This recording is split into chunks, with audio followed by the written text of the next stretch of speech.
Hello, and welcome to the MildlyForgedBoomers podcast, episode 1. My name is Nero, aka Armforge. My name is James, aka the Brexit Boomer.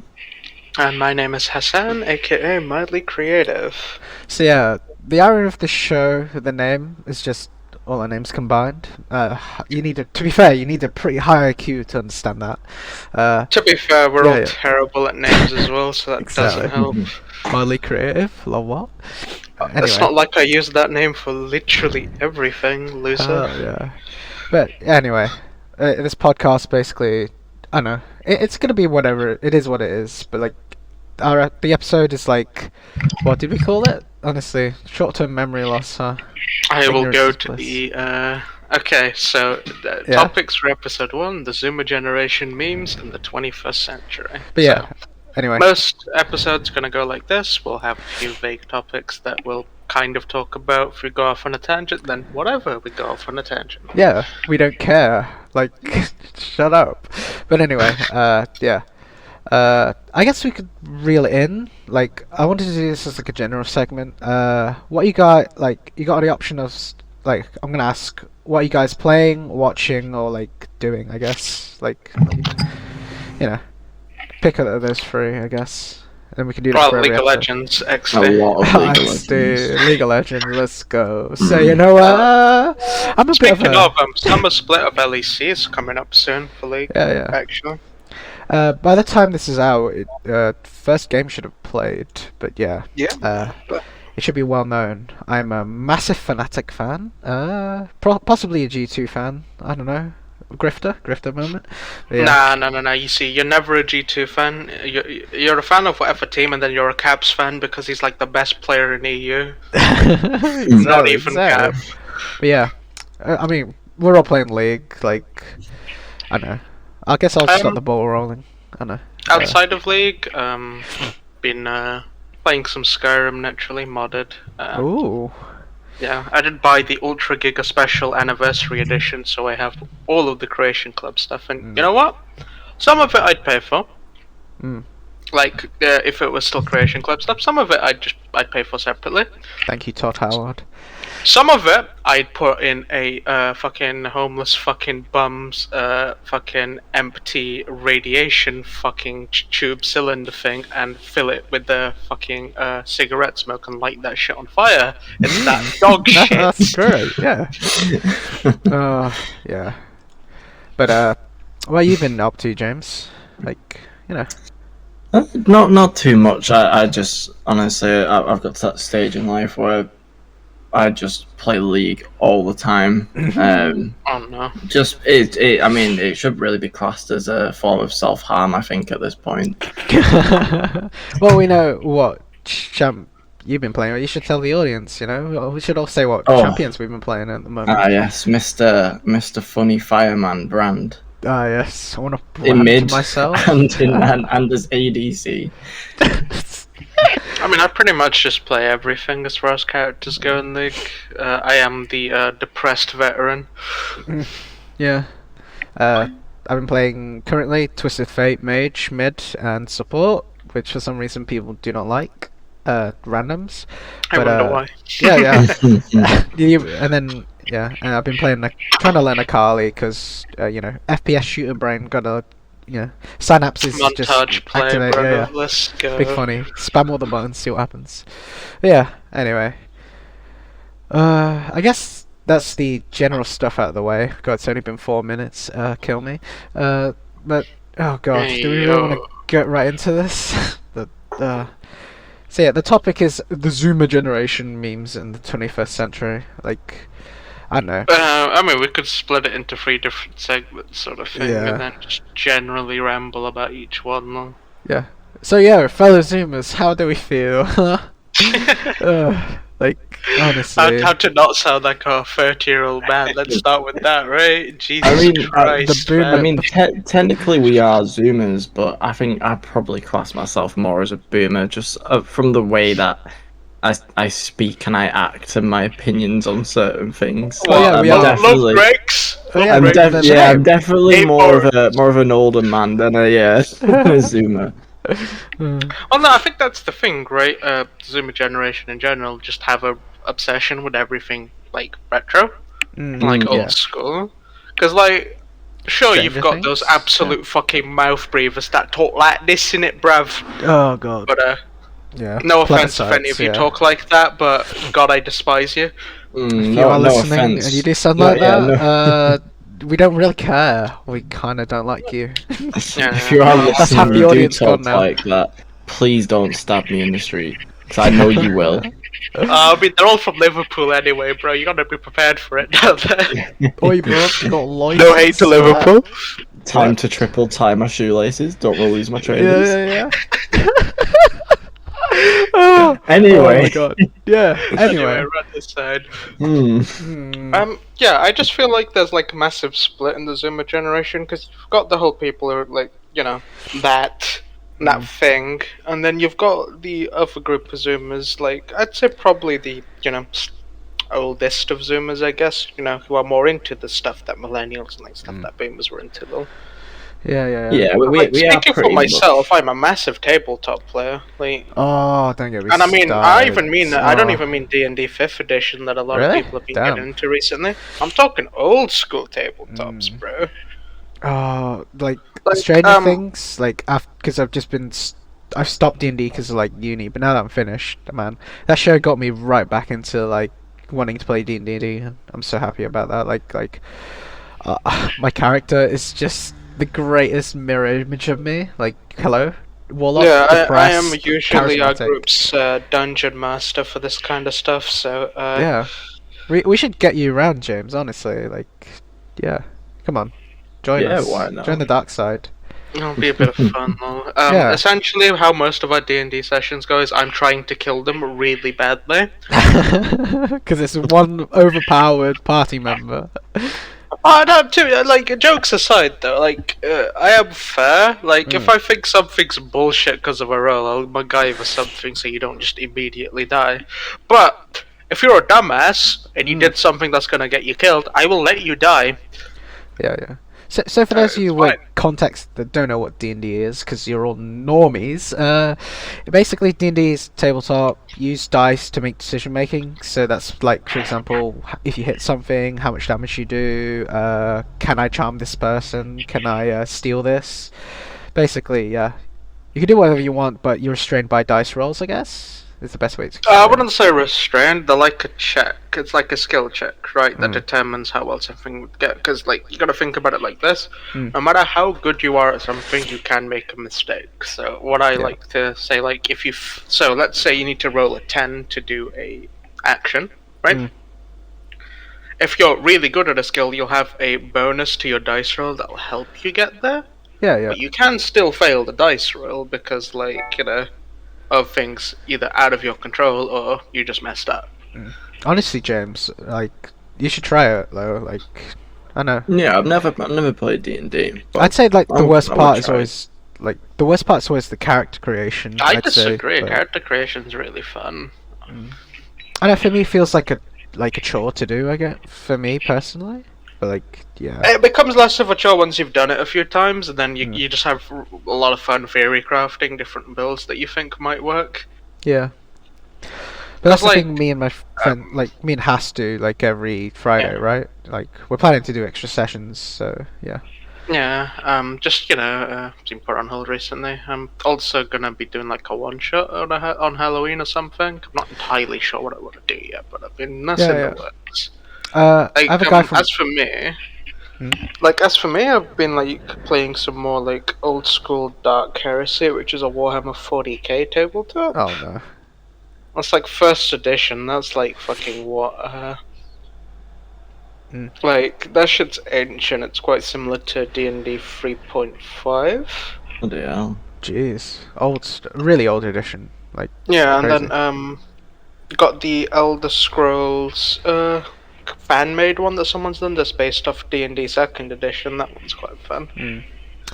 Let's see, when did D&D second edition come out? Because I didn't play first because I know first edition was awful. Yeah.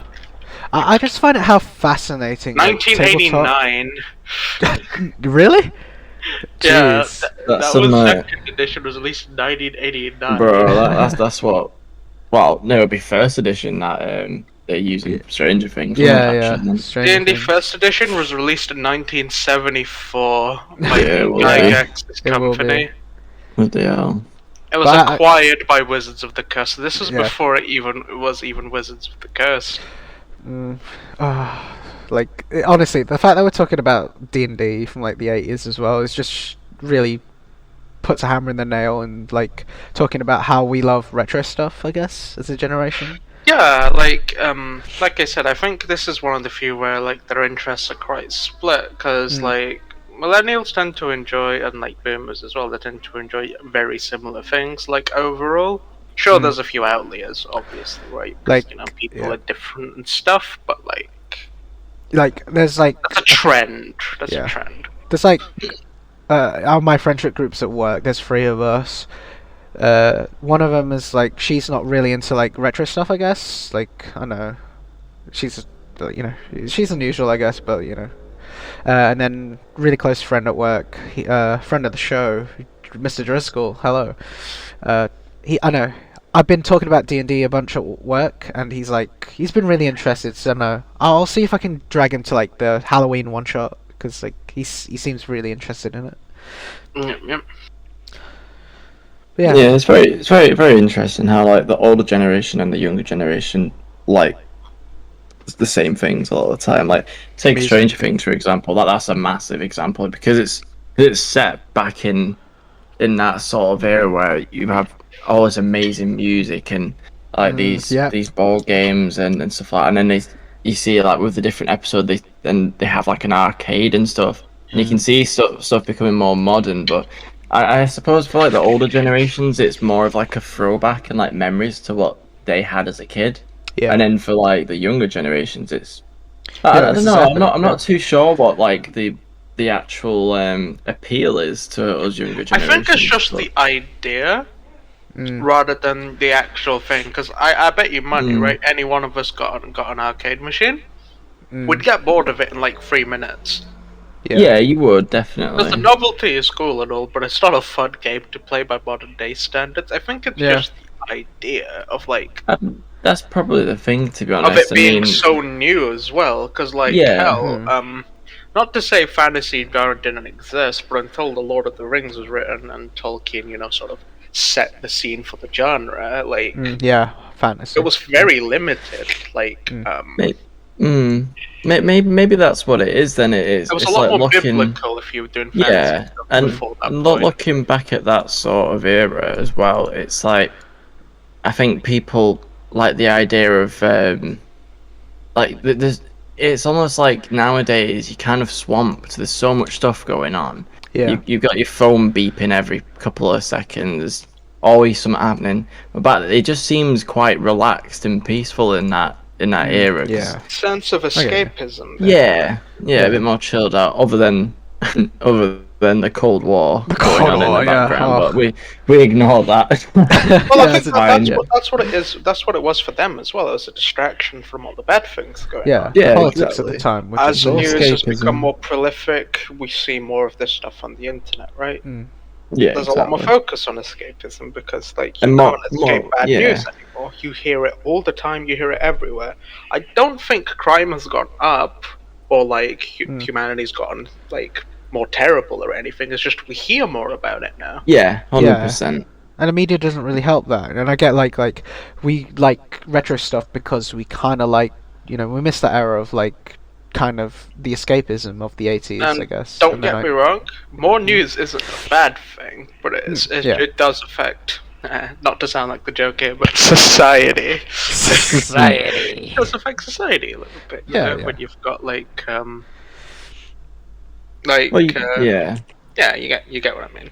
You think back to like that Stranger Things era. It's like really for those kids and those main kids, the only way they're gonna be hearing about news, especially national news, is gonna be if they bother to pick up a newspaper or watch a TV. But that sort of stuff like TVs weren't even that not popular, but they were quite hard to come by at that point. Like, they're mega expensive. So it's like I guess back then, you could only hear news if you really, really were seeking for it. But nowadays, it's almost like you don't have a choice.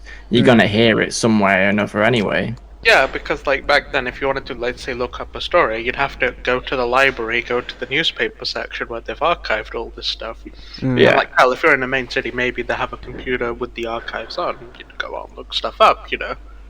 I think Like, for hell, me, even early 2000s, I remember going to the library to look stuff up because I didn't have a computer at home. yeah. But I think now, like as a generation, it feels like the media kind of just always flood in. Like you feel overwhelmed, I guess. Like I'm not sure what you guys think of that, but like that's how I feel sometimes. Yeah, it's almost hard to keep track of stuff. It's gone to the point where I've just stopped, honestly. Mm. And I don't read the news. Most of the stuff I hear is like secondhand, and if it's something important, I look it up, right? Yeah. Like I'm at But, that like, point now. Like yeah. it's just like apathy, basically. I don't fucking care. Like, I know bad stuff's going on. I know it's bad, and I think it's horrible, but like, I don't care. Yeah. Yeah. No, it's not really ignorance, but it's more like it's very stoic, I guess. Like I don't have the means to do anything, right? Mm. So like, me sitting down and listening to it isn't like helping. Mm. I don't know. I guess. What do you guys think of like the political side of being a Zoomer? I know it's always intrigued me, like what other people's opinions are.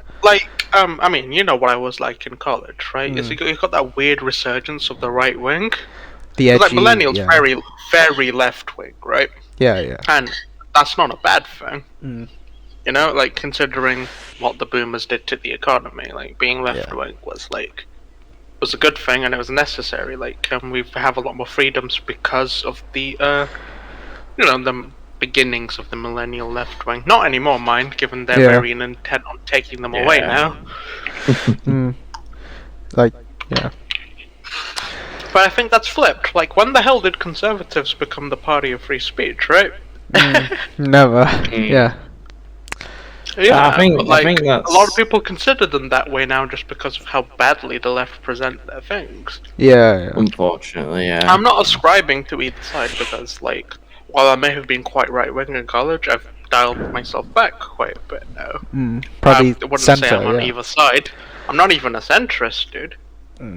I think say that. I'm more left-wing for sure. Linking it to the news thing, I think for me one of the biggest reasons why I don't really tend to pay much attention to news now is because I was massively disheartened and kind of put off from politics after. I think mainly just after the 2019 election for me. Yeah. That was a really big point for me, like a major point where I think after about a month or so, I had this great idea. I was like, you know what, it's not gone the way I wanted, but I'm gonna like take part, do my bit, try and change it up.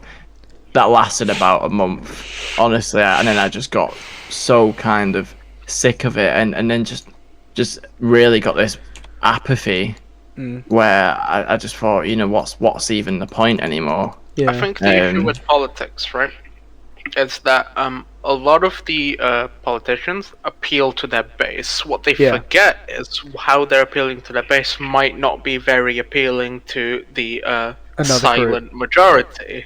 Yeah. Right? These are people who have never looked up a political thing in their life. Hell, they probably don't even have Twitter, right? They don't give a shit about any of this. They've just worked a 9 to 5, come home to their wife and kids, and then just watching the TV while they're like, you know, thinking about their 9 to 5 tomorrow, right? Yeah. You know, sat there with Netflix on, taking the kids out to do stuff on the weekend, sort of thing. These guys don't give a shit about what's going on Twitter at all, right? Yeah, they really These people don't fucking care. Yeah. And they turn on the news, they'll see what they see on the news, and they'll be like, you know what, that makes a bit of sense. I'll vote for them next time. And conservatives are very good at that. They're very good at sounding like they make sense. Yeah. Yeah. I think in relation to the whole media thing, like it's the same with music. Like it's about framing. Yeah, I do get a lot of burnout when I do something for too much. Like, yeah, just that's anything though. Like, I mean, hell, even if you like if you can't go to the gym like every day of every week. A, it's not good for your body, and B, you'll just become mechanical after a point, right? So I got like really burnt out listening to like the same band over and over again. I guess like I've had this phase of like in college with like A1 Nation. I've had this phase with Muse now and Green Day and like U2. Like I don't know, it's just yeah. Hot It's the same take. I media. never really liked Green Day. Really? Damn. Nope. There's like 2 songs of theirs that I actually enjoy, and that's about it. Like I never got the hype. Yeah, I guess I know. It's just kind one of the like few how bands my I dad like put on. death metal, but I don't like Slipknot. I'm not. I don't know. There's just something about it that just puts me off. Yeah. It kind of relates to the whole retro thing, but it's probably why like I've started listening to way more 80s music now as well. Like I mean, Yeah. even like 2 years ago, and even now, I still listen to a lot of Black Sabbath. Literally the Oh, you fathers can't go of wrong metal, with Black and Sabbath, those though. guys slap, and their music holds up test of time, right? And I don't think a lot of modern music does that. There's a few examples, obviously, in modern music. Oh, but, like, there's a lot of examples of it. but like, as far as like 80s music go, like you can legitimately take 90% of the music on the 80s, and someone will still find it catchy today. Yeah. That's like me. yeah, I was saying that yesterday to Maybe it's to just, Jake. Like I've got massively back into 80s in the past few days. It's just the maybe best. it's just because it's not that artists are less creative these days, but there's less options of quote unquote new things to do. Yeah. Yeah. Because Like- as you know, a market gets more and more saturated, there's less and less chance for innovation. Really, Like I think I for like me, they'll take something really special. Like, for example, take Black Sabbath as the example. They literally invented an entire new genre of music, right? The reason being is their guitarist fucked up his thumb in a factory accident the day before they were meant to quit and start their band.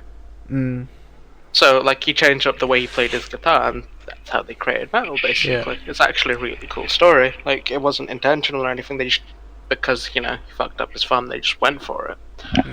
I think for But, me, like, I'm wondering. That's how most innovation goes these days. You just make something by accident, sort of thing. It's very hard to purposefully make something new nowadays. Because it does feel a bit manufactured, though. If that makes sense. Like it's probably just how consumers we've become as well. Yeah.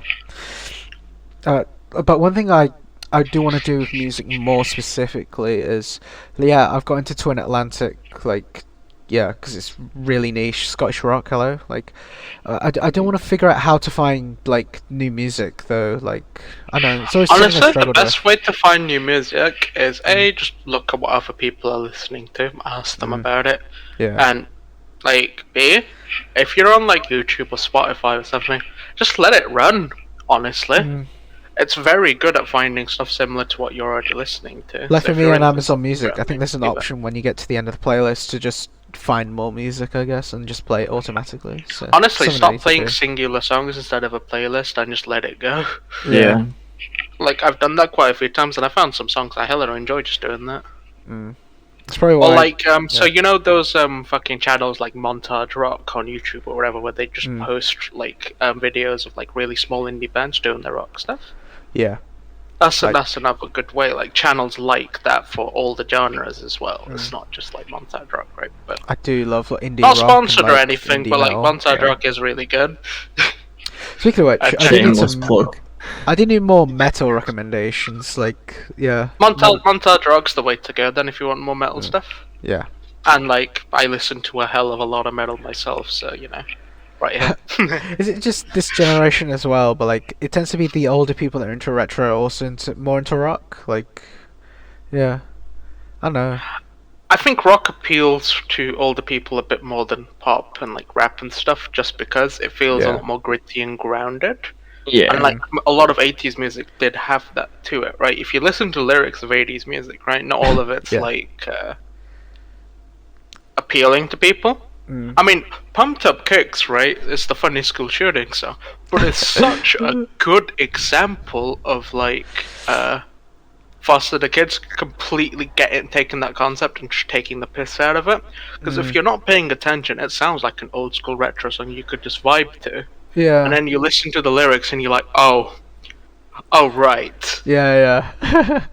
I think It's a whole play on like how modern music. It doesn't care about the lyrics. It's just trying to appeal to some certain catchiness, people, right? manufactured. Just, yeah. Whereas old music, I think, it focused on more the lyricism and then added the music on top of it. Sort of It's thing. why I've been. I think that's one of the biggest appeals of like 80s music, though, and because it not only that, it's like it always seems to have meaning. A lot of the songs seem to have a lot of meaning to them. Yeah. And modern And, songs like "We Be Flossing" and "Wet Ass Yeah, Pussy," honestly, a lot of modern music now it has absolutely no meaning behind it, and they're just talking absolute gibberish, and people can't relate to it. Whereas back that 80s music, it's relatable. Like Drive by the Cars is literally about mental health. Yeah, I mean, and that's why rock music is so relatable. Yeah, as well, exactly. right? And a lot of them are about like covers love and those stuff like darker that. topics. And So I love right? Twin Atlantic. Like, it's just really like it's sort of semi 80s rock, but like the lyricism is really good. Soul music, I think, is the best way to Soul, put it. Right? it's like another soul thing I go into. music, right? It like really resonates with you if you find the right song, sort of thing. Whereas, like, I think with pop music, like you said before, it feels almost manufactured. Yeah. But I think I know it's why I kind of got. I can't believe it took me this long to discover Arctic Monkeys, but like, man, I know you said it was an interesting point that you said like off podcast. It was like you felt like they were very overrated, but you didn't mean that in like a negative way. I was wondering what you kind of meant I'll by explain that. myself a bit before I Yeah, get yeah. absolutely murdered by Yeah, every yeah. Arctic But, like, all the Arctic Monkey Monkey fans, yeah, existence, yeah. right? So the word overrated means something is rated higher than it should be, right? Yeah. And now a lot of people take this as that means he means it's shit, right? But no, Yeah, they give a that's not what negative it's connotation, literally yeah. not what the word means. It's just had negative connotation described it, right? Arctic Monkeys are good. Are they overrated? Yes. Because a lot of people seem to think they're like these godlike saviors of the world because they write good music, right? Yeah. Is that the same opinion you have with music Green is Day completely and Muse? subjective. Like, yeah, it's the same thing with Green Day, right? Green Day write good music. I just don't like them. Yeah, that's valid. Nothing about wrong Muse? with the music. The music's Muse? probably good. I've never listened to Muse, actually. Really? Damn. No. I mean, Reapers. me Like, and Jess will say it like now. Reapers. Given Orange my Strike, hello? upbringing, I only really started listening to music in 2016. Ah. So I only really started listening to music in 2016, and like the first band I listened to was Avenged Sevenfold, so that sort of shaped my music taste, right? Yeah. A little bit. That's why I'm so into metal and like rock and stuff. But Like, I know that's just like the bread and butter of like the older people in our generation. I guess like it's just 80s. it's the whole like band shirts meme, right? There's so many like people who have no idea what the like band on their shirt even is, but it's a nice shirt, right? Yeah. That's that whole idea. Like, there's plenty of people who like who have listened to 1-2 Arctic Monkey songs and act like the best thing in the world purely because like they think it gives them like a little something to talk about, makes them seem niche, kind of. Yeah. Okay. And that comes with that, like being overrated is not a bad thing. Yeah. I get you. But like, yeah, it. Do you mean overrated in terms of like, I don't know, like your appeal is just, oh yeah, I'm gonna bandwagon this band because look at everyone else. Yeah, I get that. Yeah, it's the whole herd mentality, right? Everyone else like this, that means it must be the best. I have to like it as well, yeah, because I won't fit in. Yeah, it's what I And know. like that's not even exclusive to music. That applies to everything. Like fucking hell. A lot of people who like The Witcher 3 is a really good example for this, right?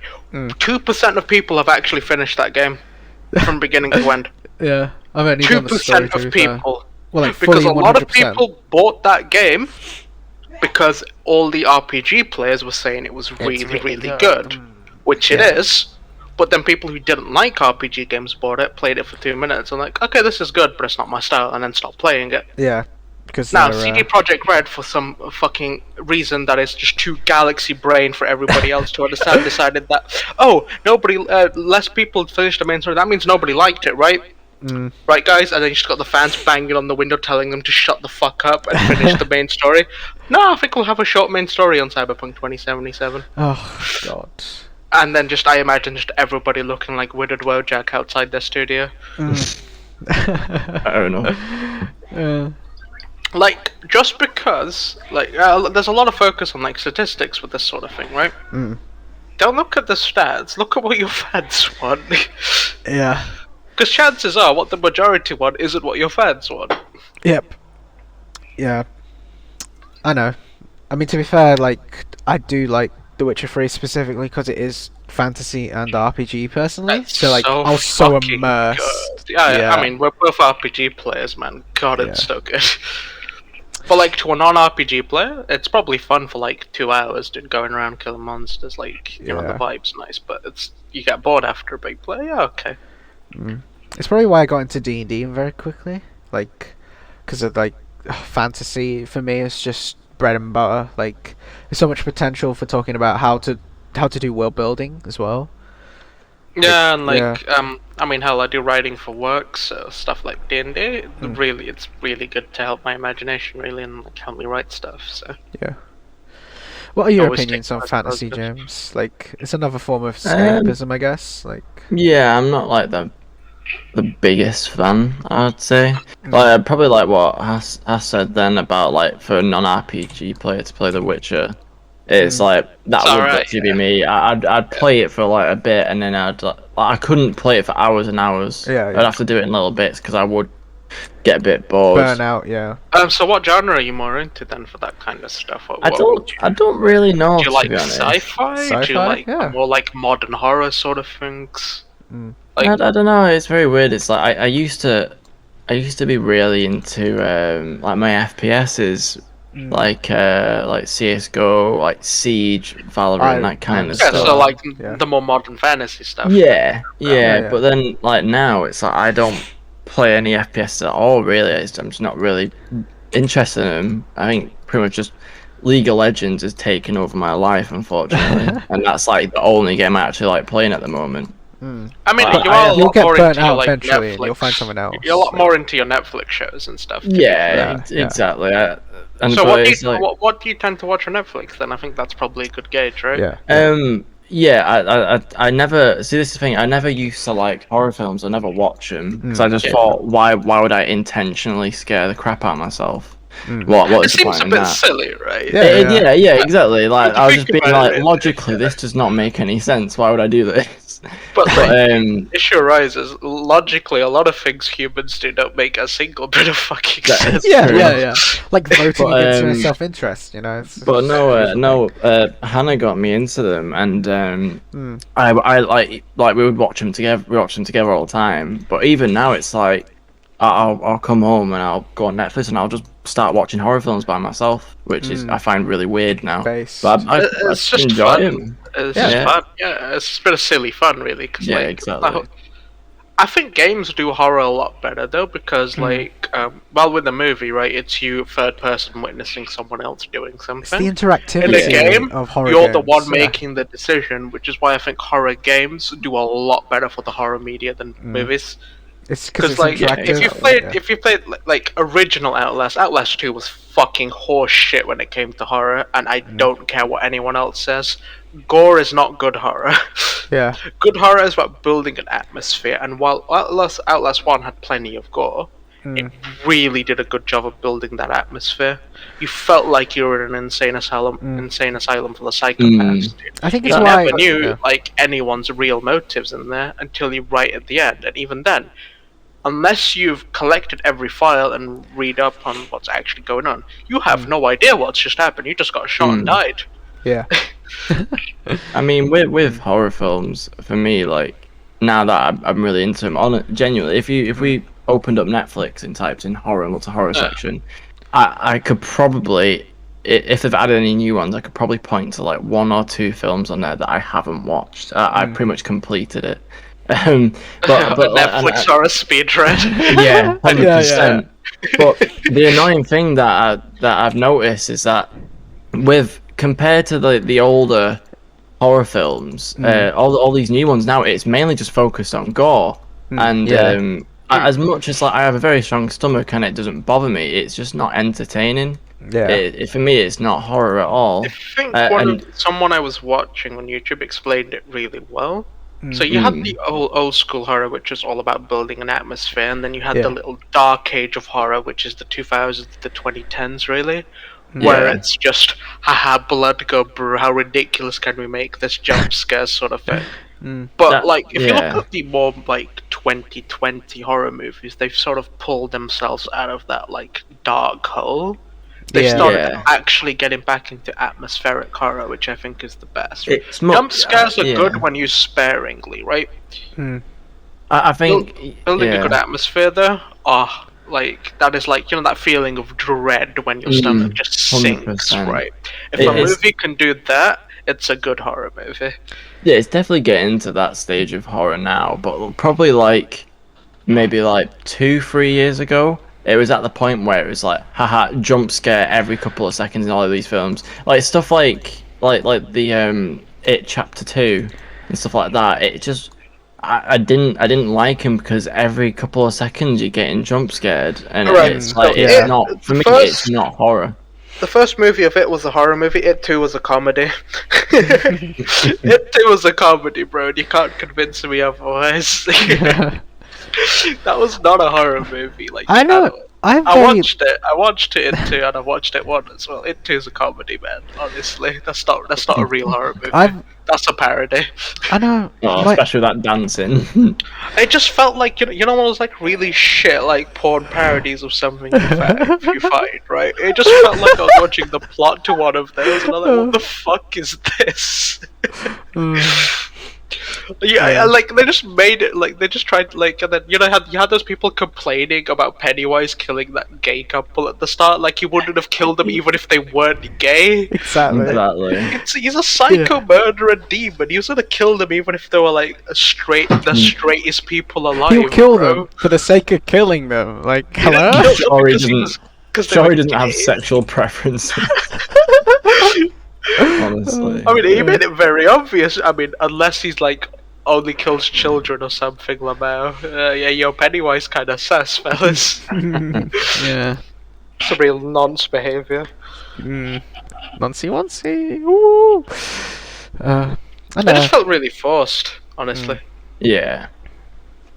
I know. For me, my like experience with horror, like I don't know, it's just very limited. Like, what do you recommend in terms of films to get into it? I guess.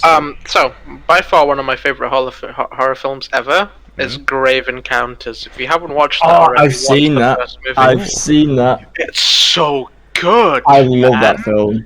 I love that film. Brief rundown of the plot. Basically, there are a group of people that do like a fake horror show. So like they carry around cameras and stuff, and they're like, okay, we'll spend some time in a mental asylum. Pretty nerdy plot, right? Yeah. Pretty basic, right? But the place where the movie shines is 100% of it is shot through like, so the visuals you get is somebody holding a camera, Yeah. like a That's the night good thing vision about camera. it, yeah. And like it does a really good job with like the camera shots basically, and it's not over the top with the horror as well. Yeah.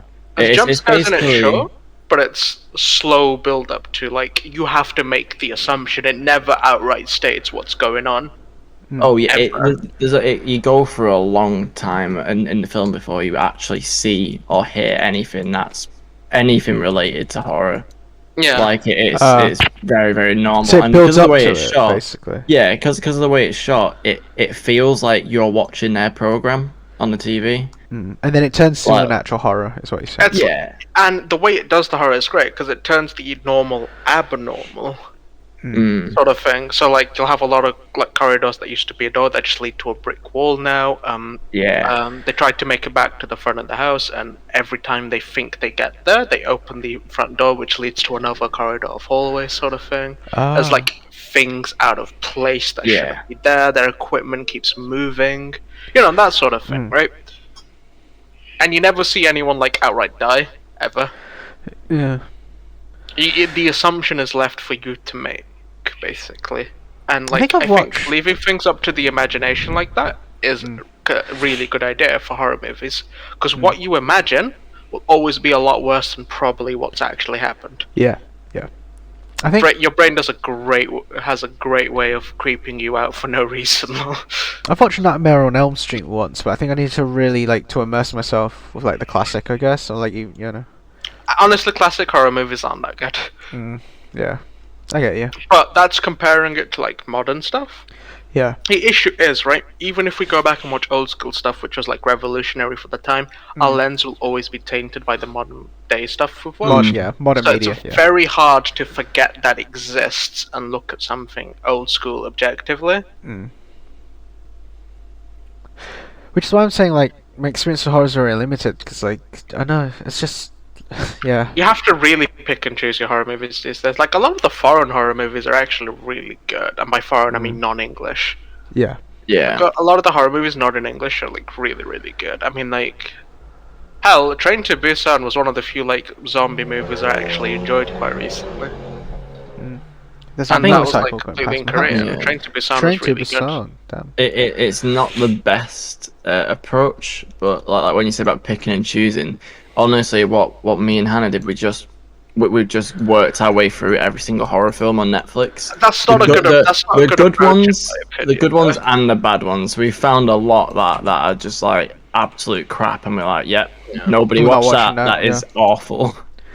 The thing is, you gotta have some people to do that, but if you truly want to enjoy the genre, I think picking and choosing's a better idea, right? Because if you watch Yeah. too many bad horror movies, you're just gonna get burnt out and be like, oh, they're probably all shit anyway, and not watch anymore, Yeah. sort of thing, unless you're really into them. Is this kind of a tangent? I don't know. Nah, not really. Yeah. Still fits into the whole Zoomer thing, really. Of Yeah. things people enjoy, though. Because, like, horror movies are definitely an old school, like, concept, right? Yeah. Hell, like, fucking the original Psycho, where they use, like, corn syrup in the shower scene or something, right? That was, like, because it was black and white, you couldn't tell, and that was, like, a really, like, good cinematography thing back in the day, right? And, like, as that's improved, for some reason, horror movies got worse, which is really strange. Yeah. Like genre-wise, it's got yeah. It's just. And then, like, if we're degrading. talking about horror and stuff, like, I don't know if any of you guys have heard about, like, the back rooms or, like, the SCP Yeah. stuff. Yeah. You've got the whole, like, you know, uncanny valley horror side of things, which is what the SCP, like, lore and the back rooms does really well. Secure That's what I was protection, talking about before, turning the normal abnormal. That definitely is the best type of horror for me, where it's much more psychological. Like you said, it's like a lot of times it's normal stuff, but it's messing with your head rather than like what seems to be this more modern type of horror, where it's like, look at this, it's right in your face, it's a ghost, it's a zombie, it's a monster. Look, this like, horribly disfigured ghost is trying to Yeah. brutally murder you after ripping your family to literal ribbons. Well lol. done. Exactly. Sure, it'd be awful IRL, but watching it on a screen, it's just like, oh, Yeah. It's why this for me, I man guess. bad. Yeah. Yeah, I mean, one of the things that I remember, it's not the best horror film at all, but I remember in high school in English, we were shown Woman in Black to kind of like learn from it, blah, blah, blah, blah. And one of the things that I picked up from that, I remember talking to about the teacher, was that there's a scene in it where the where he sat down doing all this paperwork late at night, and the ghost is the woman's coming up behind him, but you don't see her. It's that you just see him through this veil, and from that you don't see the ghost, but it's like it confirms in your mind that she's real, because at that point the camera, you are the ghost, like it's showing you what she sees, and that kind of stuff is, for me, is much more scary than if she actually just appeared right in front of him whilst he was doing that. It's like, oh look, Not look, that she Woman real in Black 'cause she's is a good walking horror towards movie, him. mind, but that particular scene was really Yeah, well done. yeah, exactly. It's not the best at all, but it certain little bits in it you can think, oh, that's quite well done. Like, imagine a horror movie where it's completely from the perspective of the ghost. I think that would be really fucking cool, actually. I do. I think that would be a really good idea. Yeah, because, like, just seeing, like, the expressions of fear on somebody else's face, like, without ever being able to see the ghost's appearance, I think would be really fucking creepy. To be fair, that's a little bit like what's it called? I can't remember what it's called. I might remember in a bit, but basically it's a thriller film where it's a young family, just a mother and the son and daughter, and they're in this massive house and they keep hearing all these noises and seeing stuff, and it really freaks them out. They think it's haunted. Anyway, cut to the chase. Massive spoiler alert. At the end, they actually realise and figure out that they are dead, and what they could hear and what they could see, what they thought were ghosts, are just people viewing the house in modern day for a sale. I think I know what film this is, actually. It's a very, very good film. I can't remember what it's called, but it's like such a massive twist, because you see all these ghosts and you're like, what the hell? Like, I can see that. What's going on here? And then they find their own graves in the garden, and they're like, oh. Is it Sixth Sense? No. It's like it's called like. I'll have to figure it out. I can't remember what it's called. No. I'll try and I'll give it a Google, but it's a very, very good film, because it can be quite scary at points, and you're like, oh, it's really weird, and you never expect it at all. You never expect it. It's like the biggest like mind fuck ever. Yeah. Oh. I think. Is this a good time to move on, or we're at 46 minutes? But I don't know. What are you guys' opinions? I don't really want to rush you, like, genuinely. I mean, basically got what I wanted to say out of the way there. Yeah. Oh, anyway. It's called The Others. There we go. The Others, okay. The Others. It's in 2001. The Others. I'm gonna have to watch it. Yeah. Very, very good film. Hey, yo, that film's just as old as me now, XD. I know. Yeah, good film. Moving on to memes. Have you ever heard of the art movement called Dadaism? I'm not sure if it's called that. It's hard to explain, but like it's very similar in the sense of how memes operate. Okay. Yeah. So I know. Best way I can explain it is like Dadaism's very like anti-establishment, anti-war, like if it goes against the mainstream, if that makes sense. It kind of, I don't know, it feels very similar. It's like a precursor to memes. It's the best way I can explain it, like as an art form. Like it has a lot of similarities with how modern day memes work, I guess. Like I don't know, like I don't know why I did this as a section, but whatever. I've looked up some of the stuff. Yeah, I did. It's like just parodies of like, it's parody of a lot of the things that were like used in the pushing of like World War II propaganda, really. Yeah. Like I don't know, memes in a sense, like. Okay.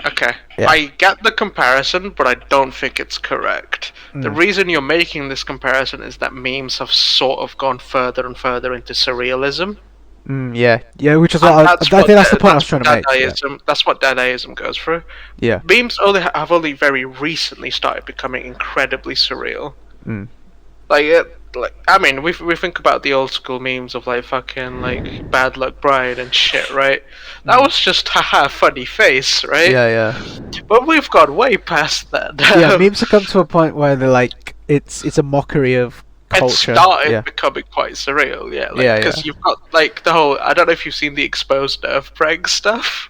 Like we unironically all say it's Morbin time. Like honestly, like yeah, Mobius is a really good example. That movie was fucking dog shit. I know, but it just became funny to praise something that was so horrendously bad as the most critically acclaimed thing ever, just because of how ridiculous it was. Yeah.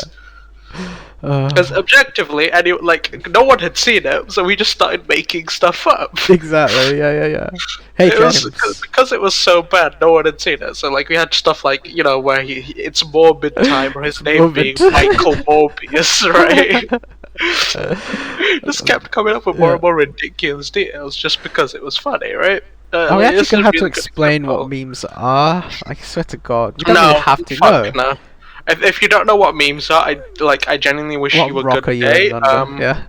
Drop by and B&Q and buy some supplies to unalive yourself, please. Fucking hell. Yeah, I know. Yeah, it does just feel like memes have got to a point where it's just a pure mockery of like.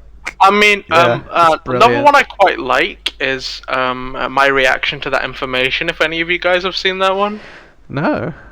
let me send it to you. Hold on.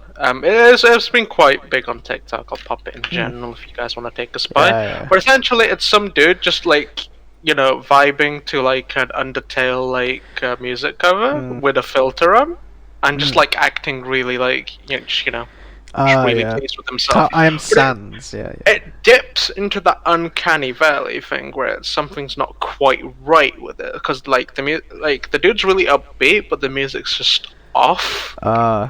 Like, just give it a watch. You'll see what I mean. Yeah. Oh yeah. Damn. Yeah. There's just something wrong with that. Yeah, I get. Yeah. Like. Yeah. I know. I think I was trying to make the comparison with surrealism in relation to Dadaism being like, it's just a pure mockery of culture. Yeah, no, I think it's Dadaism as an early form of memes is right, but like not for the whole surreal reason. It's just like it's that whole making fun of something, really. Because like if you look at some of the like collages of Dadaism, it's like you've got like dressed up Japanese women, like the president of the United States, that kind of stuff, right? Yeah. Like a lot of them are making fun of those like Abe Lincoln like join the revolution posters and stuff as well, because like they reused those a lot in World War II as well. Join the army sort of thing. Yeah, it's I hadn't heard of it before until he brought that up, so that's actually quite cool. I wonder why they don't teach you about that in high school. Weird. It's almost like interesting topic. No, Hitler bad. Everyone knows that, bro. Yeah, we won the war, guys. You're not going to talk about the anti-war stuff because being anti-war is kind of cringe, This is just like, I don't know. History is such a cool topic, but school always finds a way to make it the most uninteresting piece of shit in the world. It does. And honestly, that's one of the reasons why memes are so cool. Because a lot of the memes bring up like events that happen. Like, hell, time to lose some social credit. The Tiananmen Square tank guy memes are brilliant. Nothing happened in 1989 in China in that particular square. It's that stupid now, though. I genuinely believe genocide, and it's funny. I genuinely believe now that there's a lot of people out there who only know about certain historical things or certain political things because of memes, because they find it out through memes and someone explains it. That 100%. And that's a little bit scary. Yeah, it is. Like, it's both scary and incredibly interesting, right? Yeah, the power of memes. Some brave soul, while on a holiday to China, decided to walk around and ask people what happened on Tiananmen Square in 1989. A lot of the younger people had no idea, but if you watch the video, a lot of the older people either go, "Come on, look, don't talk about that around here, right? We're both gonna get in trouble," just like really calmly. Whereas others just give him that little knowing smile, like, "Yeah, you mean that?" Yeah. And this sort of reinforces that idea, like the younger generation of China, at least, just because of how suppressed those jokes are in China, right? They have no idea. Well, the older generation either find it funny, look at this dude, smartass, right? Or just like, look, really? Bro, come on. We all know what happened. No need to point it out, sort of thing. I just find it how intriguing now, how like memes are very ingrained in our culture now too. I don't know, like... It's mad though, thinking about that Tiananmen Square thing. It's like, and about how suppressed those people are genuinely with the information they receive. I mean, I saw the other day that these developers have literally created a Minecraft world where it's like got a massive library in it with all of these different documents and like sources, like stuff basically that people in these sort of countries can't access normally on the internet. But they have to access it through Minecraft. That's fucking cool. Hilarious. I know. Imagine. Absolutely. I mean, it's an amazing idea, but the flip side is that it's also sad and kind of depressing that you have to go onto That's- Minecraft to yeah. look at that stuff. I mean, how we're at a point now where we literally have memes about the special operation in Ukraine, huh? Like, honestly, like, yeah, go pontoon over this river. Don't worry about getting mortared. Don't worry, I'm in charge. I mean, Yeah. then like when it comes to like election time in a lot of places, memes have genuinely become a really good way of political advertisement. Like, Oh, if we go back to 100%. 2016, let's be honest, right? A lot of people voted for Trump because it was funny. Yeah, In exactly. America, anyway, right? Yeah. They voted for Trump because it was funny. Yeah, we see a lot. We see a lot more of like official organisations and whatnot actually using memes as a way of promotion now. It's Yeah, quite like a lot funny. of corporations have started adding to it, but like 90% of those corporations always make it feel disingenuous. Forced, Like, yeah. Wendy's does a Yeah. really good job, man. Whoever runs the Wendy's PR team, that motherfucker deserves a raise, bro. Because like he is a gamer, Yeah. or she, you know. I mean, we're at a point he where- or she is a yeah. gamer. With social media, like, and like all that, it basically comes to realize, oh crap! In order to appeal to the funny Zoomer generation, we're gonna have to hire a Zoomer to run our social Yeah, media. exactly. Like, honestly, And like the issue is, a lot of companies don't do that. They hire someone who they think like who can try and emulate it, right? mm, A lot of these companies still want to hire a Zoomer to do it. yeah, And it shows because like Yeah. they are so incredibly out of touch. Even when they post memes, it's not even funny anymore. yeah. Although, It's like to be fair, yeah. it's very hard to force a meme. comparing Wendy's Very Twitter to like Prime Video, man. It's like something else. Like it, yeah. Well, it's one of those weird. parody, satire, and memes have just become a way of advertisement now. Yeah. Yeah, I mean, there's some that I quite find funny. You see now and again on like TikTok, which is like the Duolingo account. It's always quite funny because you've got every day you have like this Duolingo bird just running around doing something stupid, and what's the other one as well? You get quite a few in it. It's quite funny, but it's never going to be better than just absolute random memes out of nowhere from some nobody. I mean, Well, I think you've the got- Far Cry 6 one was actually quite cool. So there's an ad, right, where the actor who plays Gus from... Oh, 'cause he's the Giancarlo main bad- Esposito. Yeah, because he's the main bad guy of Far Cry 6. Yeah. So He's such a there's good an ad actor, where he though. goes, like... So the ad starts, you think it's going to be like, oh, look, here we go. He just looks... I know you're going to click the skip button anyway. Go on. Do it. And he just gives you that deadpan, like, I'm gonna kill you look. It's actually really fucking cool. Yeah. It's just so Like, unpredictable. even ads have become self-aware. Yeah, Most yeah, people yeah. just instantly click skip. No one wants to watch them. And he's like, you're gonna it's skip so the like, ad. Like, Far Cry 6 was fucking horrible, right? Yeah, The ad's yeah. actually really cool. Mm. Yeah, no, it's such an unpredictable like battlefield out there with that kind of stuff. Like I said, you got that Duolingo bird, and it is funny, but it's not really getting them anywhere. And then next thing you scroll along, and you've got bloody Binley Mega Chippy playing. Finley, Oh, Mega no. Chippy, Oh. Finley, Mega Chippy. The people that work there and the people that own that did not start that. Some randomer just started it, and then it There's was some random thing. It was yeah. on national TV. There was some random dude on TikTok called Binley Mega Chippy fan who just uploaded Yeah, it yeah. singing the song. Yeah, and I love the you see from that Morbius one video, yeah. random person, that business has gained so much prominence and so much money from that. You got all the customers fake they have. social media It's accounts of mental. Binley Mega Chippy as well, all the fake Google Yeah. locations that have been added. It's so fucking crazy. Oh. But it's just mad how unpredictable it can be. Alright, fellas, we all go to Binley Mega Chippy, we're all ordering the Morbius The meal. Morbius meal, yeah. Oh, we out. We headed out. End the podcast early. We're ending it early, guys. An hour early, yeah. Yeah, we're gonna go get the Morbius meal. I like the way memes interact with each other is great as well, because No. like, what's funnier than one meme than two memes stuck together, bro? Even if it doesn't make fucking sense. What is the Morbius meal? What's in a Morbius meal? Explain it to me. Exactly. You can't. Yeah.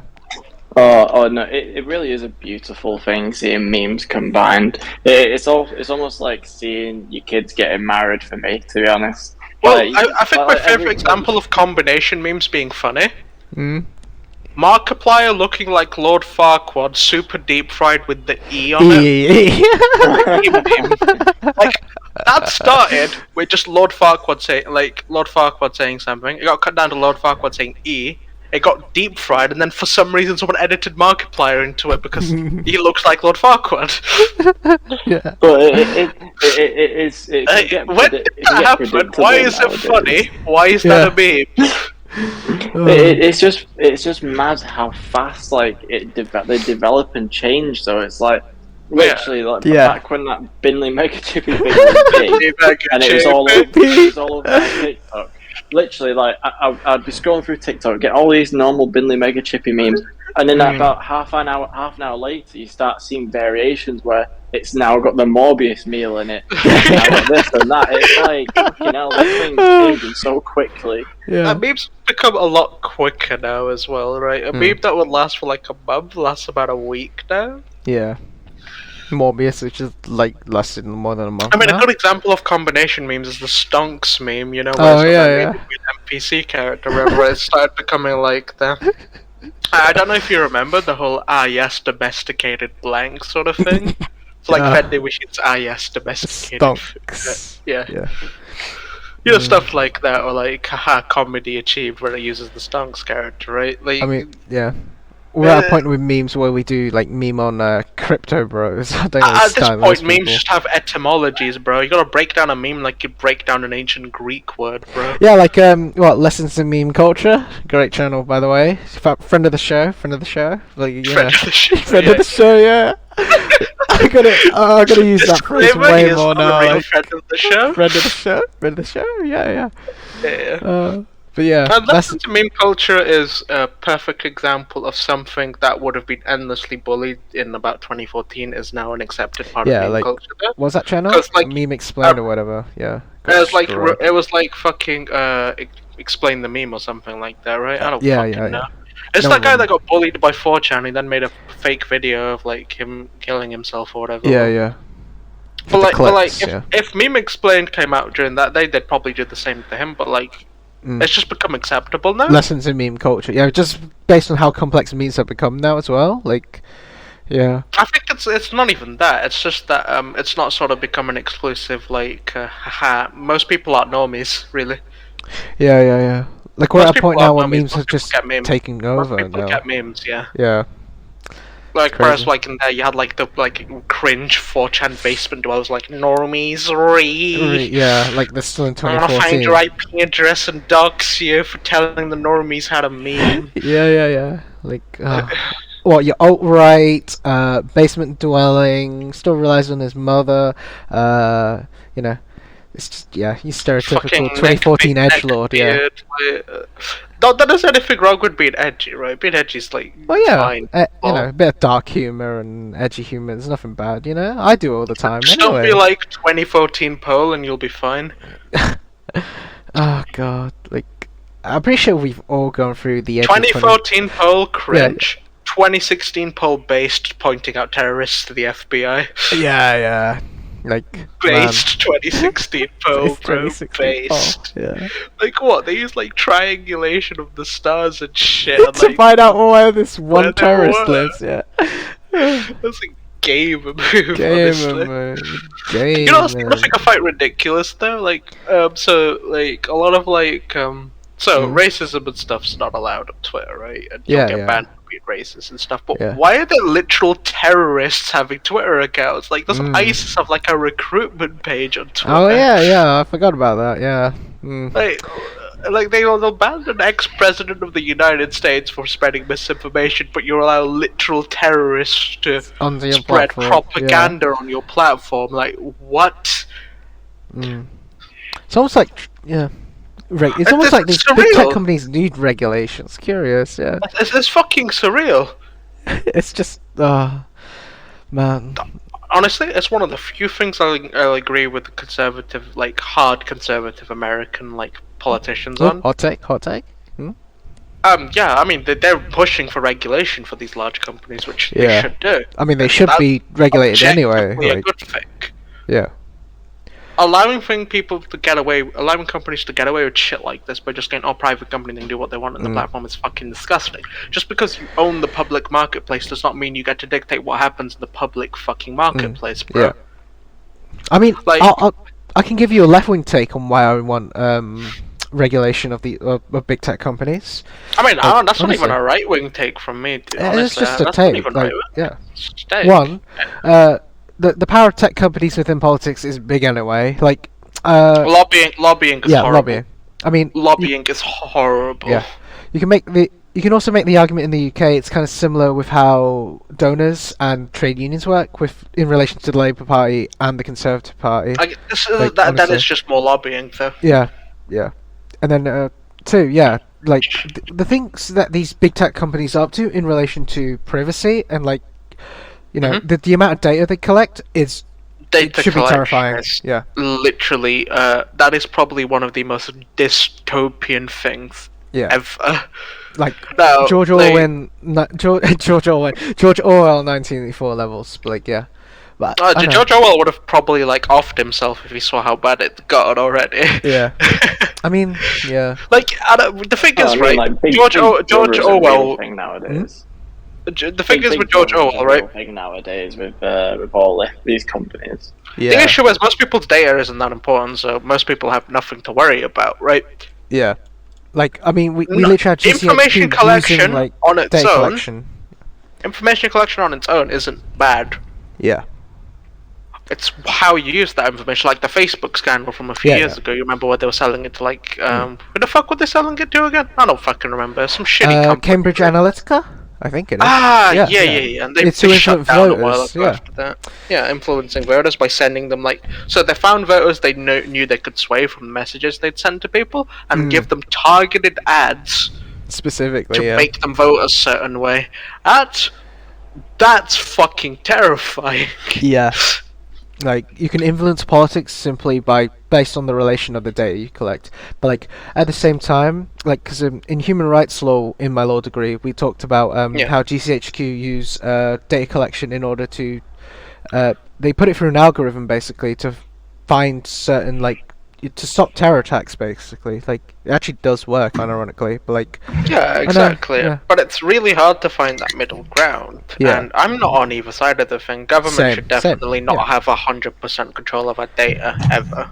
That's a horrible idea. But neither should there be 100% data can go anywhere, wherever the fuck it wants. Which is why, corporatism, lens of, like the free market's bullshit.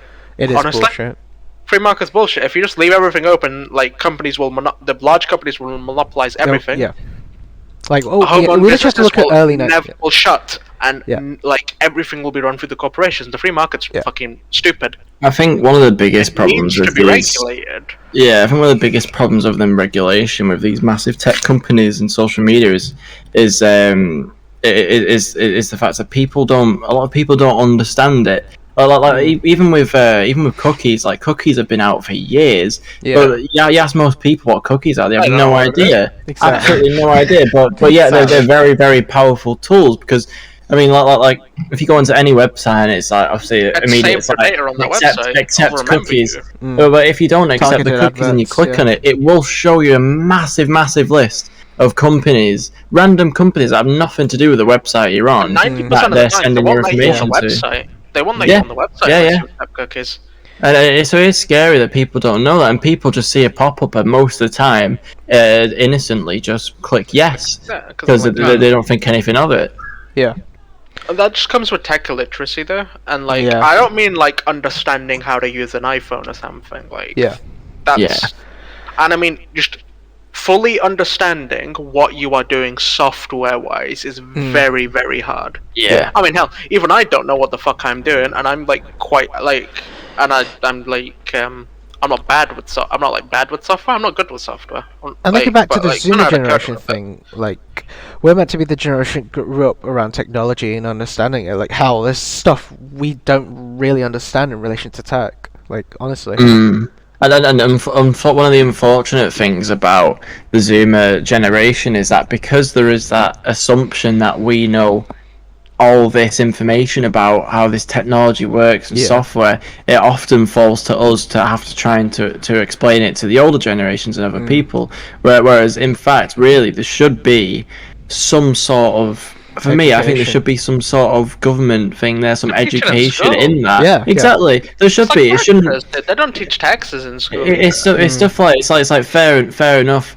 It's not too bad if your kids are teaching you how to use your new iPhone, but your kids shouldn't be teaching you what cookies are and how this works and how that works and being safe. Let's be honest, right? Who the fuck reads those like big ass terms and conditions? Yeah, terms and conditions. Yeah, exactly. I don't. I'm a law student. I don't. Why do I not bother that? I don't have time for that. Because we're operating under the assumption, right, that there's nothing malicious in there, which 90% of the time there's not, because if there was, that gets the shit sued out of them. Yeah. But like, a lot of people get banned off like things is because they didn't realize something was in terms and conditions, right? Like it could be something really small they missed, and it's like, and like they'll go on Twitter and complain about it being unfair, when in reality you didn't read the terms and conditions. It's kind of our fault. Yeah.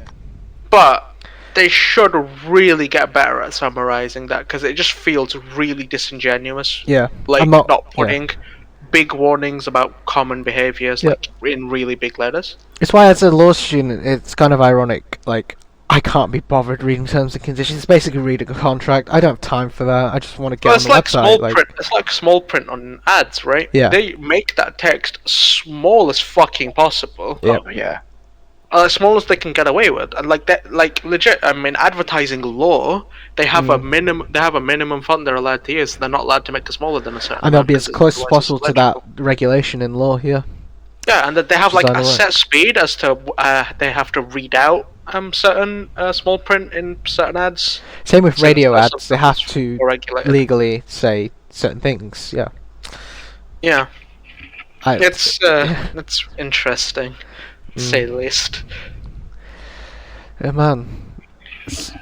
That kind of pries us into the 21st century bit, because I know, I'm not sure if you guys will agree with this hot take, but like, yeah, I'd make the argument that the 21st century in relation to politics is the dawn of new neo-populism. I'm not sure what you guys think, but like, that's my opinion. But I mean, populism has always been a thing. Yeah. And it's always been a very prevalent thing as well. Like, I mean, hell, as soon as like democracy became like the thing to do, right? You know, when we put away all the monarchies and stuff, right? French Revolution, all that stuff, right? Voting has always been a popularity contest. Maybe less so during times of war, like, you know, the early 1900s. Yeah, more of a consensus. That was more like sort of who's the strongest leader that could carry us through a war, sort of thing. Which, still sort of a popularity contest, but like, whereas now it's like who's the coolest person we can vote for, right? Not many people really read policies politically anymore. Yeah. Weirdly, what I've been reading in relation to this topic is I got a book in Waterstones while I was in Manchester. It's called What is Populism by Jan Werner Müller, and basically he makes the argument that, I'm not sure how to think of it, but like, he makes the argument that populism is very anti-democratic, but like, you know, democracy at the end of the day is about the will of the people, and it's kind of about appealing to certain people, particularly like the biggest voting base. Like, okay, gigantic hot take. Yeah.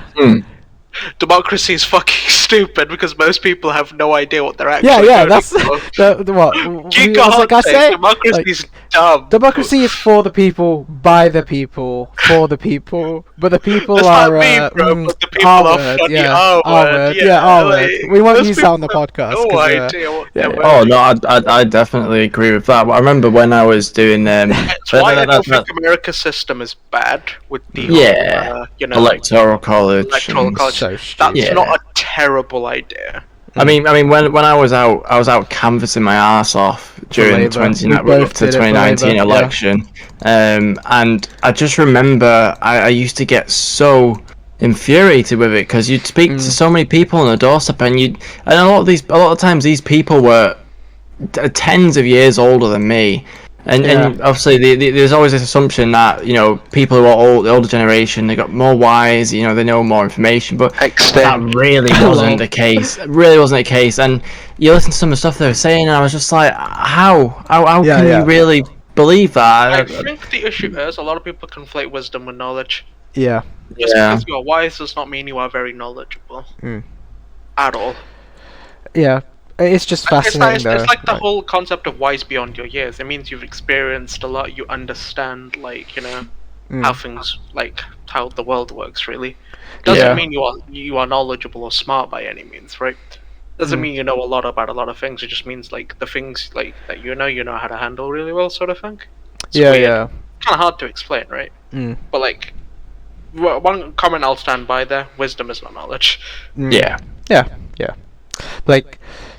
I kind of make the point with 21st century politics is because I know it's the same with NATO. I guess it's the end of the Cold War. Obviously we're looking for new enemies. There's the very weird looking people in the Middle East wearing turbans or whatever.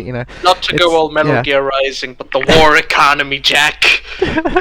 But it's the same with politics. I know. I guess we're trying to find new ideologies. Werner Miller kind of talks about this idea of he quotes Frankist Fukuyama. He talks about the end of history, there is no such thing as the end of history, because I don't know, I guess populism is you could argue it's the new politics of today.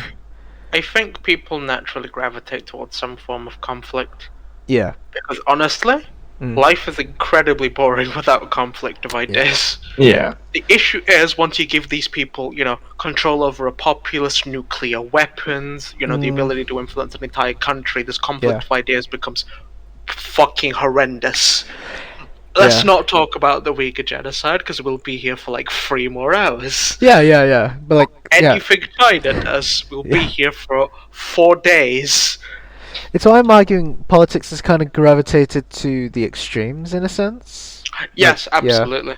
Absolutely. We got Trump, Corbyn. I mean, it's the whole left and right thing, right? Yeah. You have the extreme left, who are horrible, horrendous people who literally prescribe to fascism, which is Republicans, a left-wing. Fascism is a left-wing ideology. Shut up.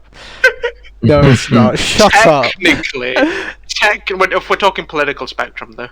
What, as in horseshoe theory? Because that's valid, I guess, in terms of authoritarianism. Yeah. Right. Fascism is technically a left-wing ideology. Technically. But on the other side, you got the extreme right, who also used the exact same tactics. Argumentation point. Yeah. Yeah. It's but these people will never look in the mirror. They'll not realize, holy shit, we are exactly the same as this people. We're just arguing different ideals. The extreme right want everything to be controlled and ethnocentric. Yeah. Extreme left want everything to be controlled but androcentric.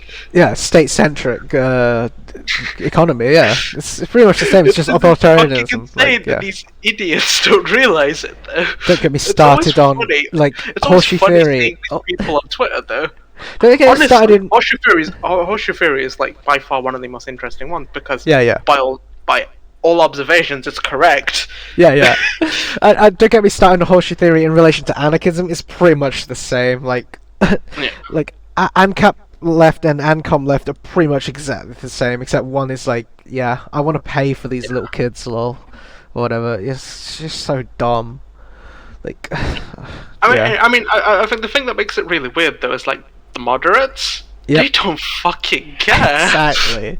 They're just who the fuck are these idiots arguing this shit, dude? Yeah. This is I don't know. There's probably for every 10 extremists, there's 100,000 moderates, exactly. Right? And they really don't care. They just look at these people how is this normal, dude? Okay. Great example is gonna be so you know how it's Pride Month this month, right? Yeah. Well, we as corporations pretend to care about the suppressed gay people. Yeah. So this is in the US, right? There was a gay pride drag queen fashion show. Yeah. The issue is this drag queen fashion show is in a 21 and up gay bar. and all of the like dancers and stuff are literally wearing like proper stripper outfits, fangs, all that stuff. Yeah. They brought kids to this event. Oh. So, the right wing is just like, yeah, you guys are nonsense, and most of the moderates are like, yeah, this is pretty nonsense, right? But the left wing are stuck in, like the left wing of America anyway. They're stuck in this sort of position where if they don't defend it, the extremists will say, oh, well, you're right wing. And because they have the loudest voices, they'll be labeled as right wing, because the moderates don't have as big of a voice because they're not as vocal about it. Yeah. But if they do defend it, they're nonce. Yeah. There's nothing more left wing than left wing infighting. They've all taken it, the nonce route. For some reason, they've decided to defend taking children to a literal strip club for gay pride. Yeah, go figure. Nothing more makes more sense than left wing infighting. Grade A cognitive dissonance right there. To be fair, political infighting goes on both sides because 90% like a lot of right wing people are really nice actually. Like what's ongoing in the Conservative Party at the moment with Bosch. I mean, I was right wing in college. I wasn't like some giga Nazi or anything. Hell, I'm not even white. Conservative, just normal conservative. Being right wing, there's nothing inherently wrong with it, right? Well, yeah, there isn't. It's just politics. But, like, once you get to the extremes, though, that's when you have a problem, right? I don't know why people are uncomfortable talking about politics. Like, politics is just how our society functions, how we. Yeah, exactly. It shouldn't be taboo. Yeah. I always hate it when you see like a video in America where someone's having an argument and someone turns around and they go, oh, well, there's one thing my parents told me, and it's like you never talk about religion, politics, and it's like I hate your parents for that. That shouldn't be the case. It shouldn't be a taboo topic where it's like, oh, you don't talk about it because you don't want to offend anyone. Because guess what? At the end of the day, can't split some like so. You can like somebody, agree with some of their views, and disagree with some. If you as a person can't do that, you are a shitty person. Yeah. The thing is, it shouldn't be something that you don't talk about because it affects absolutely everything in your life. Politics at the end of the day is about how our society functions and how we as individuals interact with the state and like everything else. And like it's not assumption. If you're friends with somebody, you have to agree with 100% of your opinions. No, you fucking don't. No, you don't. No, like hell, me and Haas get along really well. Like in college, it's just really funny. It's just honestly, I think that should be how it is. You and your friends should be able to have an argument over something silly. I think with the irony of university is, I get along well with like the politics groups, and not just Labour. Like I got along well with the Liberal Democrats and the Conservatives. Like this view that people have of politics is it's very partisan, and you can't get along with people. You can. It's just. Well, that's a very modern viewpoint. People just choose not to. If you look back at some of the footage from the 60s, I'll just use America as an example because it's a really good example. Anyway, it's the more visual one, right? Yeah. Because a lot of other countries don't have as much like visual imagery of this, but it's true for most countries, right? Both sides, the Democrats and the Republicans, they'd do that on-screen debate, shout at each other a little bit, disagree with each other, get really heated. Then they'd both go out for drinks at their private fucking bar. But you can't do that anymore for some reason. Yeah, well, I mean, Cat Smith talked about how, there's a few MPs that talked about how, they get along with the Tory colleagues, It's become really, polarised, though, because it's a scandal if you do that now, apparently. Yeah, I think it's the issue as well that people see politics, now it can be seen as very theatrical, the way we look at Prime Minister's questions as well, it's very performative, but, to be fair with Britain, that's not changed. That's not changed. For something so serious, the House of Commons has always been somewhat laid back compared to the House of Lords. Yeah. Just because of their origin, though. Because the House of Lords were the people who were directly, under the king. And then it's kind of role swap, right? Whereas the House of Commons were the people who were voted in, right? Yeah. Magna Carta pretty based, by the way. History 101, kids. Let's be real. I know. It's just the irony for me personally. This might be a bit of a rant, but I know I've always been I liked STEM, I guess, like STEM like subjects, like high Science, school. tech, all that stuff. Yeah, science, tech, engineering, and all that. Maths. Like, I don't know. Science, tech, engineering, maths. Yeah. Personally, like, history kind of already resonated with me at high school, but like, I've always been intrigued with how society works. It's probably why I enjoyed law and politics, like, both at uni and college, I guess. While I'm very happy I went into English, and I know it's my best topic now. Yeah. History and geography I loved. Mm. The issue being is, the way the school system works, they find a way to make both things incredibly boring. Boring, yeah. Yeah. Honestly. How do you make history boring, dude? Seriously. It's just not boring. Reading up on It's historical really events makes you realize that, like, so like, everyone's like, oh, dragons are unrealistic, bro. Some of the shit that's happened in the past, bro, fucking hell. Yeah. I'd take dragons. I'd say dragons were fucking real, like 200 years ago, bro. Like, some ridiculous things have fucking happened IRL that you read up on, you're like, no way. Fuck off. Yeah. Yeah, like it's something out of a fantasy novel or like sci-fi. It's really funny. It's like some kind of sick joke. It's like, what? Yo, opium wars? Hello? Like, the other thing that really annoys me is, like, when you read up in history, a lot of people, like, seem to think, like, medieval people, like, people from, like, older generations are fucking stupid or something. No.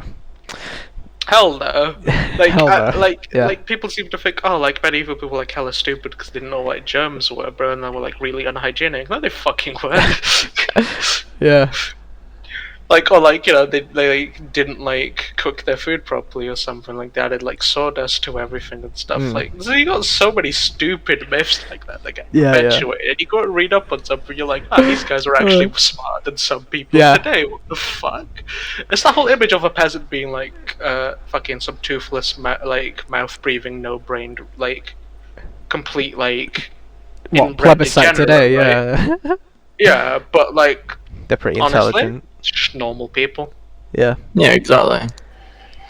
They like, you wouldn't find much difference between a peasant and a like middle class merchant back in that day, like just from demeanor.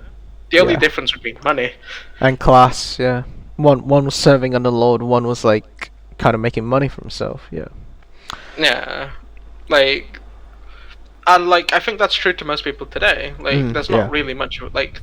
Hell, it's more true today than it ever was before, right? Yeah. Like, it's just based on some super rich person, and they'll probably be friends with like some like fucking working class person who lives in a council estate, right? I mean, if we're using video game terminology, it's the unluckiness of having a different spawn point to someone else. Like, honestly, using Hassan Arbi, fucking video game terminology to explain classism, class systems. To be fair, I really don't like that guy. I mean, I really don't like valid, him. I guess. He is such a fucking grifter. Yeah, exactly. Yeah. Such like you can tell he doesn't mean a word of what he says. He's just doing it because he gets some money.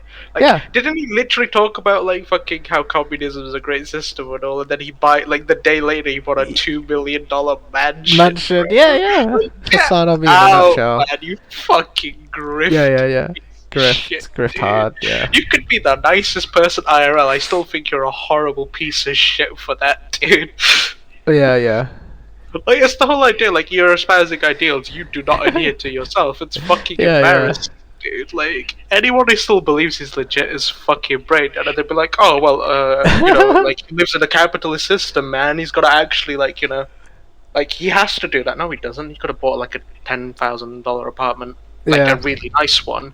Like, it didn't have to be a $2 million LA mansion, dude. We did talk about this last time, didn't we? On like a different podcast. It's excessive, and it's really consumerist, dude. And for someone who espouses communist ideals, and in reality, you can live off much less. It's incredibly hypocritical. I'm not saying he's not allowed to do it. He's absolutely allowed to do it. He's terrible for it. Absolutely. Freedom of expression and how he wants to live. But like, if you're going to follow ideals, you might as well adhere to them. Yeah. Mm-hmm. It's just, it makes you look really disingenuous, and like, I don't think the right's immune to this either. Like, I'm sure everyone's heard of that fucking moron Stephen Crowder. Yes. Have you, the whole James? Change My Mind series where he refuses to change his mind. Oh god, it's just. I don't think he's ever changed his mind on that series because he always goes into these with a preconceived notion of what he already thinks. Yep. Completely closes off all the debate and just brings up random studies that he's looked up beforehand to shoot people down. Which might make the argument And that he debates doesn't give don't them the work. chance. Yeah. He doesn't give them the chance to look stuff up. The best debates are ones where both people have no idea what the topic is until they get there. Yeah. Because you have no time to look it up, right? Mm. And like you got no time to do prior research, right? Yeah. Just a debate of ideas, right? Mm. That's honestly, I think that's how you should set up a debate of ideas. Tell neither party what they're actually debating. Now, if it's a debate of facts, then absolutely give both parties plenty of time to research stuff. Mm. Like scientific research, like if it's like part of the reason why you're there, go for it. That's not what like Change My Mind was ever about, though. He was trying to dunk and on he never university changed- students, yeah. Yeah, and like he's a middle-aged man, more educated than university students, with an entire team to look stuff up for him. Whereas Yeah. he's going to a university and making fun of university children for not having completely Not crafted having rich complex parents, ideas. There are some university students who have like complete grasp of their ideology, right? Yeah. What they believe, and like who are really good at research. Mm. They're absolutely in the minority, right? Yeah. That's like not even 1% of the 1% that like have a complete idea of what they want to do in the future. And again, Steven Crowder, like, and these types of people, they always adhere to, like, populism, I guess, like, unironically. Like, we're going full circle to what we were talking about, yeah. It's really funny. It's fucking hilarious, man, and like, Okay, so I'm gonna bring up some funny drama, right? Yeah, do it. So H3, so Crowder wanted to debate H3, right? H3 goes, yeah, sure. Yeah. And then the day where they were supposed to come on, he gets on instead of What's it called? H3 debating him. He gets on that dude like Steven Crowder really dislikes. Oh yeah, And then we were talking about this last time. Everyone got mad that Crowder was pissed off. Sure, Crowder is a disingenuous. Majority piece of report was shit, right? Sam Cedar. Yeah, Sam Cedar. Yeah. Sam Cedar, like, Sam Cedar's a piece of shit anyway. Right? Let's not get into that. Like, sure, Steven Crowder's like, like he's trying to. He offered to debate someone who self-admittedly has no idea about politics, right? Yeah. But why did Ethan agree to it? Yeah. Just say I'm not that interested in politics. Would it be okay for you to debate someone else? Why lie? And then like everyone's like H3 respond, but he wouldn't have come on if he said that. Then he wouldn't have come on. You realize how terrible it makes you look when you literally lie to someone's face about something, right? Yeah. Yeah. Being disingenuous and having no integrity are two very different things. Yeah. I get you. Like, yeah. He literally could have said, I know nothing about politics. I don't really want to do it. I want that Canada. But I know. I guess he kind of made the argument that he would have been called a pussy or something like that. Like, you're a coward, lol, for not debating me. Like, I'll be right back, guys. all right. Okay. But yeah. I just find that very interesting, I guess, James. Like. Yeah. But yeah, I think the point I was trying to make before we basically went down a rabbit hole was like, I don't know, I always felt like in terms of politics, we kind of come to populism because like, remember like, I guess in the Cold War we had like, oh look at these disgusting communists, lol, Soviet Union, common enemy, right? And then now we're at a point where we've devolved into tribalism, I guess, like, but politics isn't really that, I guess. That makes sense. Yeah. No, I get what you mean. It's just something we can agree on, I guess. Like, yeah. Man, what a show. I know. Is this a good time to wrap? Definitely, yeah. We've Covered been a here for range like of 1 topics. hour, 30 minutes. So, yeah. Anyway. Yeah. I hope you guys enjoyed the first episode of the Mildly Forged Boomer show. Like, we're actually getting to that point where we become boomers, unironically. It's really funny. Like, yeah. Anyway, as you can tell, Haas has already sent off. So yeah, we're done with the show. Yeah, I'm Nero, aka Orenforge, and this is James. So yeah, we're done with the final episode. So yeah, hope you guys enjoyed it. I guess. Sorry, we're kind of about already wrapped out. kind of. Pulled like a Giga Hollow. Yeah.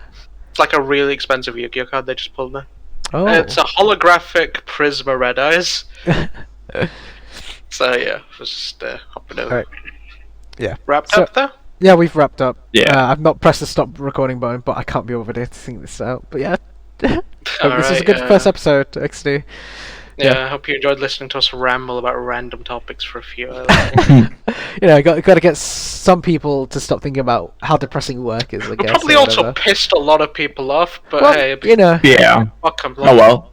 Who cares? It's, you know. What are you gonna do, dogs? Being like, I want to die anyway. Fucking kill me now, XD. Anyway, see you, nerds. Bye. Bye.